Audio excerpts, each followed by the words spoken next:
दोस्तों सुजलॉन एनर्जी की बात करें तो 15 साल के बाद कंपनी पूरी तरह से पटरी पे आ चुकी है। एक तरफ तो कंपनी ने अपने कर्ज को चुका दिया, अपने गिरवी शेयरों को छुड़ा लिया और साथ में लगातार मिलने वाले ऑर्डर इस कंपनी को बहुत ऊपर लेके जा सकते हैं।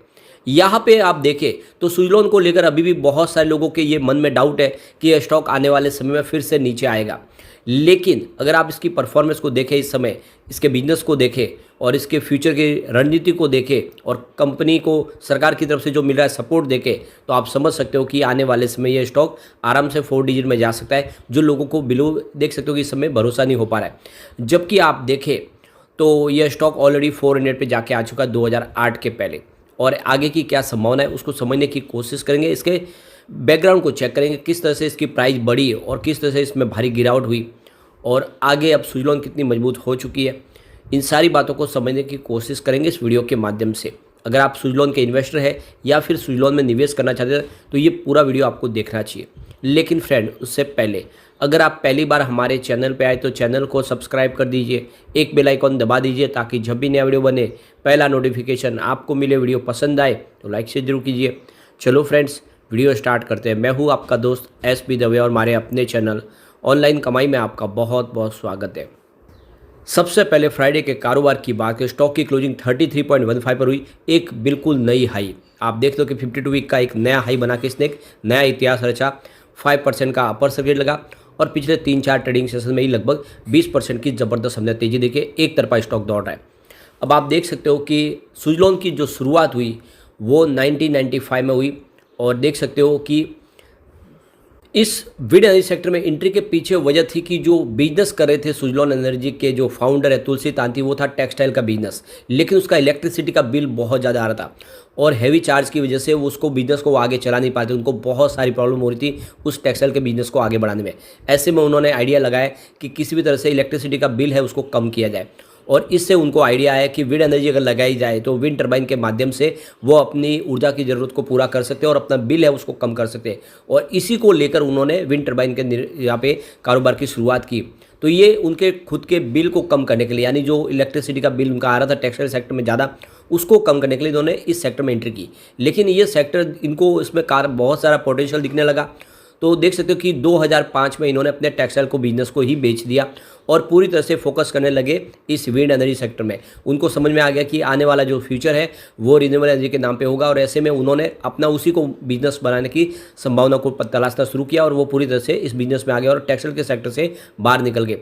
और आप देखते हो उसका आज की तारीख में जो उसको अचीवमेंट मिला कि 17 कंट्री के अंदर कंपनी का कामकाज और 20 गीगावाट की उन्होंने ग्लोबल लेवल पर कैपेसिटी पा ली। सबसे बड़ी बात है कि 2005 में सुजलॉन एनर्जी इंडिया की पहली कंपनी थी, विंड एनर्जी सेक्टर की कंपनी जो मार्केट में लिस्ट हुई थी। और देख सकते हो कि इसके बाद में इसने काफ़ी अच्छा एक सफ़र तय किया। सुजलॉन के लिए जो बड़ा अचीवमेंट अगर आप देखें तो 2023 में आप देखोगे पिछले महीने सितंबर में ही energy company of the year का अवार्ड दिया गया।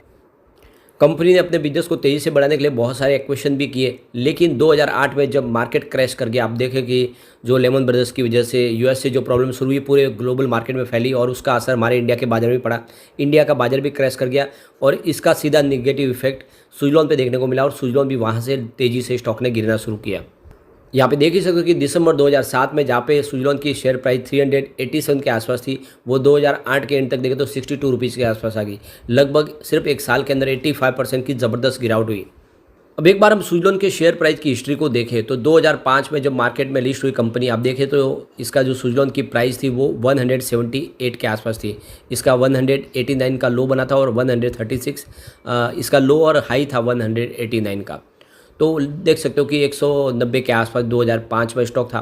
2006 में इसमें काफ़ी ज़बरदस्त वृद्धि हुई और आप देख सकते हो स्टॉक 302 का इसने हाई बनाया 2006 में और जो लो था वो 152 का था। यानी बहुत ज़बरदस्त करीब 45% का अप डाउन देखने को मिला 2006 के अंदर। 2007 की बात करें तो स्टॉक की प्राइस बढ़ते हुए 432 तक पहुंच गई और जो लो था इसका 186 का। एक साल के अंदर करीब 48% का ज़बरदस्त यहाँ पे हमें अप डाउन देखने को मिला। 2008 में देखें तो स्टॉक के अंदर बुरी एक पीरियड शुरू हो गई और ग्लोबल जो मार्केट में क्राइसिस आई जिससे जब मार्केट क्रैश किया उसका असर देखने को मिला और 460 का इसने हाई बनाया, लेकिन जो लो बना वो 36 का। अब आप देख सकते हो कि इसमें 84% की भारी गिरावट हुई, 62 तक स्टॉक आया और देख सकते हो कि जो लो बना के इसने एक थोड़ा निचले लेवल से रिकवरी की वजह से इसकी प्राइस 62 तक है, लेकिन ये बहुत बड़ा डाउनफॉल था, 460 से सीधा 36 रुपया। और इसमें एक बात और आपको गौर करनी चाहिए कि इसकी प्राइस फेस वैल्यू पहले 10 रुपीज़ थी, और ये जो इस समय प्राइस है सारी वो फेस वैल्यू चेंज होने के बाद की है। इसलिए आपको इसमें ये नहीं सोचना है कि ये जब फेस वैल्यू पूरी थी तब की प्राइस, ऐसा नहीं है। ये ऑलरेडी फेस वैल्यू बदलने के बाद में ही ये प्राइस है इस समय। 2009 में देख सकते हो स्टॉक 145 के आसपास था, और जो लो बना वो 33 का था, 45% का। लेकिन यहाँ पे हमें फिर से एक अप मूव देखने को मिला। 2010 फिर से कंपनी के लिए ख़राब रहा, जब इसकी प्राइस 95 और 43 के बीच में रही, और 39% फिर से स्टॉक गिरा। 2011 की बात करें तो स्टॉक आ गया, आप देखते हो कि 18 रुपीज़ के आसपास, 67% की भारी गिरावट के साथ में। फिर 2013 की बात करें तो देख सकते हो कि स्टॉक सीधा 9 रुपीज़ के आसपास आ गया, 44% की भारी गिरावट हुई। और 2014 की बात करें स्टॉक की प्राइस फिर से थोड़ी सी बढ़ी और 13.49 के आसपास पहुंच गया स्टॉक। एक साल में 42% का इसने पॉजिटिव मूव दिखाया। 2015 में स्टॉक 19 तक पहुंच गया 41% की तेज़ी के साथ में।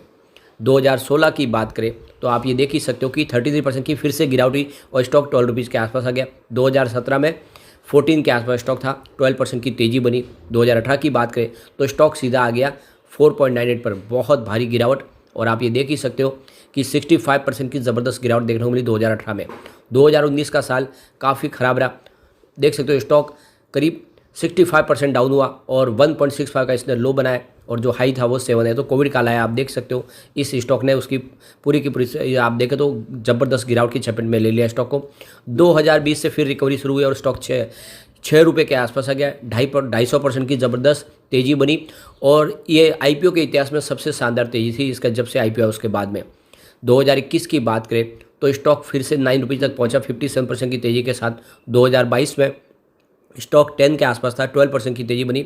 2023 फिर से कंपनी के लिए सबसे शानदार रहा, जब 206% का इसने ज़बरदस्त रिटर्न दिया और स्टॉक पहुंच गया आप देखो 33 के आसपास।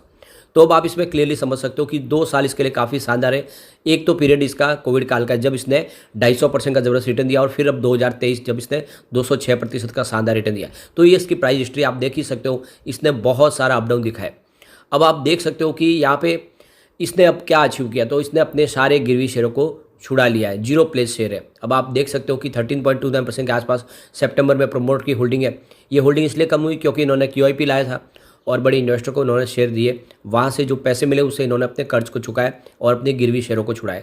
80% तक गिरवी शेयर थे मार्च तक, अब बिल्कुल नहीं है, देख सकते हो 0 है। तो सारे गिरवी शेयर को छुड़ा लिया गया है। FI ने यहाँ पे बहुत भारी इन्वेस्टमेंट किया है, 7.64% की होल्डिंग थी मार्च में, सितंबर में बढ़ के 10.88% तक आ गई है। तो बहुत ज़बरदस्त निवेश FI का हुआ है। DI की बात करें तो उनकी होल्डिंग देख दो कि 1% के आसपास, जो 6.39% आ गई। तो DI का ज़बरदस्त निवेश हुआ है। म्यूचुअल फंड की होल्डिंग भी ज़बरदस्त बढ़ी है, करीब 4.70% की होल्डिंग है। अदर्स की होल्डिंग ज़बरदस्त घटी है, 76 की होल्डिंग थी मार्च में, जो 69% पे आ गई। तो इसका एक लब्बो लवाब है कि जनरल पब्लिक ने अपने शेयर बेचे और सारे के सारे शेयर फिर FI, DI और म्यूचुअल फंड ने खरीदे। ये इशारा है कि आने वाले समय ये स्टॉक बहुत तेज़ी से बढ़ेगा और आपकी प्राइस को कई गुना बढ़ा सकता है। यह स्टॉक के अंदर वो पोटेंशियल है कि यह 4 डिजिट में आराम से जा सकता है आने वाले 10 सालों में, क्योंकि जिस तरह से सरकार की तरफ से ग्रीन हाइड्रोजन मिशन को लॉन्च किया है उसको पूरा करने में इस कंपनी का बड़ा योगदान होगा। ऐसे में सुजलॉन की प्राइस डेफिनेटली बढ़ेगी। और शॉर्ट टर्म में भी जो मार्केट एक्सपर्ट है इसका 40 रुपीज़ का टारगेट दे रहे, जो जल्दी देखने को मिल सकता है, क्योंकि इसके पीछे सबसे बड़ी वजह इनकी लगातार मिलने वाली ऑर्डर बुक जो तेज़ी से बढ़ रही है और लगातार कर्ज कंपनी ने ख़त्म किया है। ये 2 वजह सबसे बड़ी है, और इस वजह से देखें तो बिजनेस पटरी पे आ चुका है। ऐसे में आने वाले समय ये स्टॉक कमाल कर सकता है। लॉन्ग टर्म इन्वेस्टर के लिए काफ़ी अच्छा मौका है, खरीदारी करें, सुजलॉन आने वाले समय आपको मालामाल कर देगा। लेकिन फ्रेंड, कोई भी इन्वेस्टमेंट करने से पहले अपने फाइनेंशियल एडवाइजर से बड़ा ले ले या अपना खुद का रिसर्च करें, क्योंकि मैंने वीडियो आपके एजुकेशनल पर्पज़ के लिए ही बनाया। वीडियो पसंद आए तो लाइक शेयर कीजिए और चैनल को सब्सक्राइब कर दीजिए। Thank you friend.